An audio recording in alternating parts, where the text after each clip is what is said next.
नमस्कार। आज के इस एक्सप्लेनर में हम एक बहुत ही शानदार और रोमांचक सफर पर निकलने वाले हैं।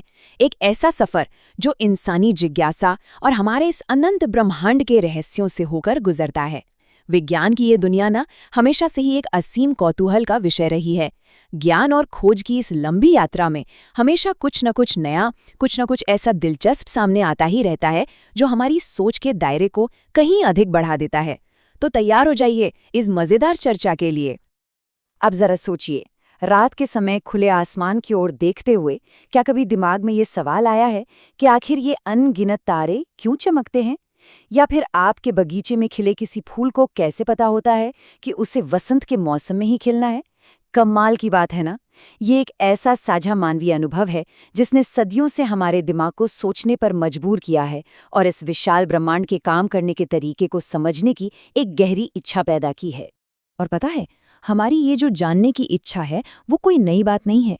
बचपन से ही हम अपने आसपास की दुनिया को बहुत ही उत्सुकता से समझने की कोशिश करते हैं।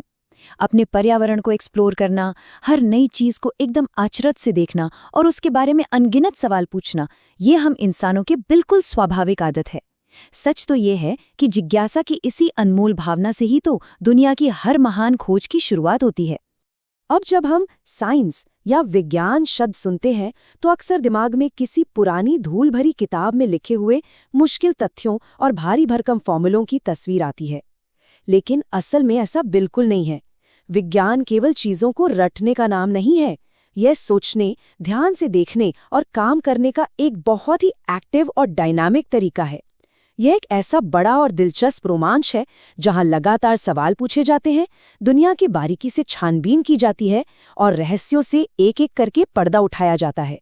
चलिए इस बात की थोड़ी और गहराई में चलते हैं। विज्ञान को ना आप एक बहुत बड़े, कभी न खत्म होने वाले जिक्सॉ पजल की तरह समझ सकते हैं। जब भी कोई नई खोज होती है तो समझ लीजिए कि इस पजल में एक नया टुकड़ा जुड़ गया। और कई बार तो ऐसा भी होता है कि जैसे जैसे हमारी समझ और ज्यादा क्लियर होती है, हमें पजल के पुराने टुकड़ों की जगह भी बदलनी पड़ती है। हर नई जानकारी नए सवालों को जन्म देती है, इसलिए इस खोज की वाकई कोई सीमा नहीं है। विज्ञान का दायरा कितना बड़ा है ये सोचकर ही हैरानी होती है। एक तरफ बाहरी अंतरिक्ष की वो विशाल और अनंत आकाशगंगा है, तो दूसरी तरफ एक पत्ते पर रेंगती हुई छोटी सी इल्ली, कैटरपिलर, जो एक सुंदर तितली बनने की अपनी जादुई राह पर है। विज्ञान इन दोनों ही पैमानों पर पूरी शिद्दत से काम करता है, एकदम सूक्ष्म से लेकर विराट तक।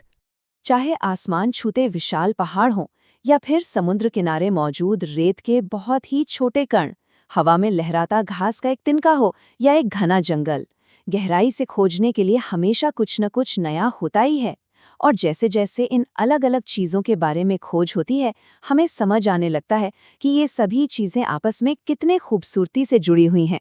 और सबसे मज़ेदार बात, कई बार सबसे बड़ी और क्रांतिकारी खोजें तो उन जगहों से होती हैं जहाँ से हमें उनकी बिल्कुल भी उम्मीद नहीं होती। अब सवाल ये है कि इन ब्रह्मांडीय या रोज़मर्रा के रहस्यों को सुलझाया कैसे जाए। इसके लिए किसी बहुत ही मुश्किल या तकनीकी भाषा की ज़रूरत नहीं होती, बल्कि इसके लिए एक बहुत ही सीधा और लॉजिकल तरीका अपनाया जाता है, जिसे हम साइंटिफिक मेथड या वैज्ञानिक पद्धति कहते हैं। इस पूरी प्रोसेस के मुख्य रूप से 4 बहुत ही आसान कदम हैं। ध्यान से देखना। एक, अनुमान लगाना, उसका परीक्षण करना और फिर विश्लेषण करना। अब इस पूरी प्रक्रिया का जो पहला हिस्सा है वो बड़ा ही दिलचस्प है। सबसे पहले जब हम कोई दिलचस्प या उलझा देने वाली चीज देखते हैं तो उसे लेकर मन में एक स्वाभाविक सा सवाल उठता है। फिर अपनी उसी जिज्ञासा के कारण हम उस सवाल का एक संभावित जवाब सोचते हैं, एक अंदाजा लगाते हैं। बस यहीं से हमारी पूरी जांच पड़ताल की नींव रखी जाती है। लेकिन बात सिर्फ अंदाजा लगाने पर खत्म नहीं होती। इसके बाद के कदम इस अनुमान को वास्तविकता की कड़ी कसौटी पर परखते हैं। जो अंदाजा लगाया गया है उसे टेस्ट करने के लिए छोटे बड़े एक्सपेरिमेंट किए जाते हैं। फिर उन नतीजों का बहुत बारीकी से विश्लेषण यानी एनालिसिस किया जाता है, ताकि ये पता चल सके कि जो सवाल शुरुआत में पूछा गया था क्या उसका सही जवाब मिल गया है।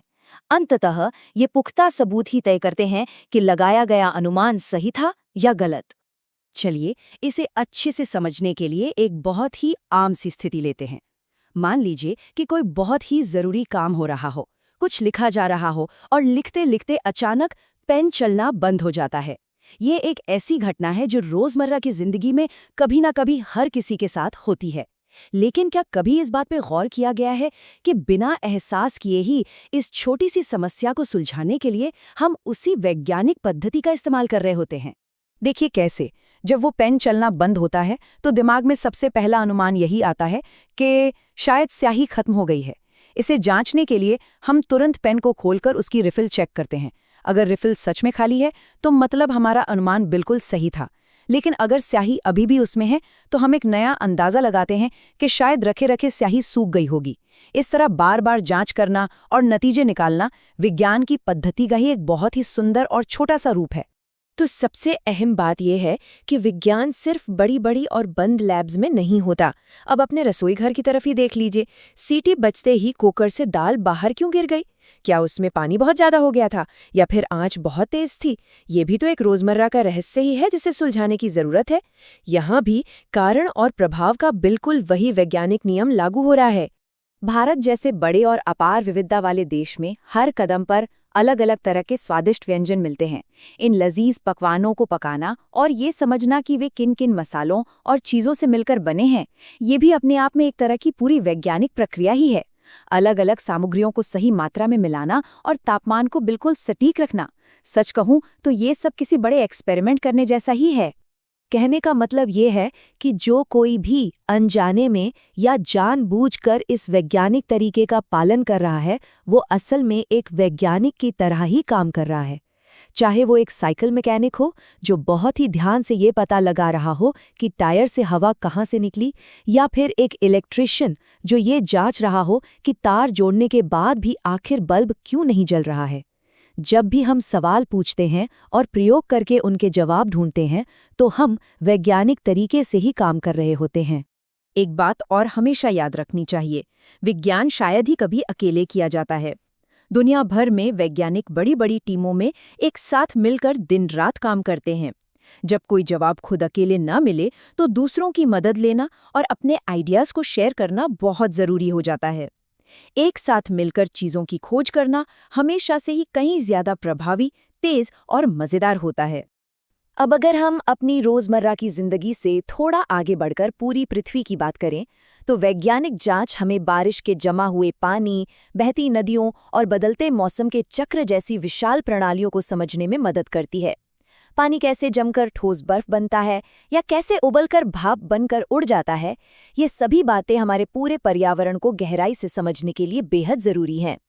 यह दुनिया ऐसी अनगिनत अज्ञात और हैरान कर देने वाली चीजों से भरी पड़ी है जो अभी भी खोजी जानी बाकी हैं। इस बेहद ही रोमांचक और आशा से भरी यात्रा में सबसे जरूरी बात यह है कि शुरुआत में ही सारे जवाब जानने की कोई जल्दी नहीं होनी चाहिए। इसके बजाय इस खोजबीन के हर एक कदम का पूरा आनंद लेना चाहिए। यह सुनहरी यात्रा आने वाले कई वर्षों तक यूं ही आगे बढ़ती रहेगी। तो इस पूरी चर्चा को हमें बहुत ही शानदार और प्रभावशाली विचार के साथ यहीं विराम देते हैं।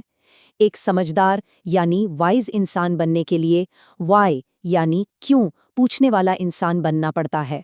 इसलिए हमेशा सवाल पूछते रहिए और इस ब्रह्मांड के असीम रहस्यों के बारे में आश्चर्य करना कभी मत छोड़िए।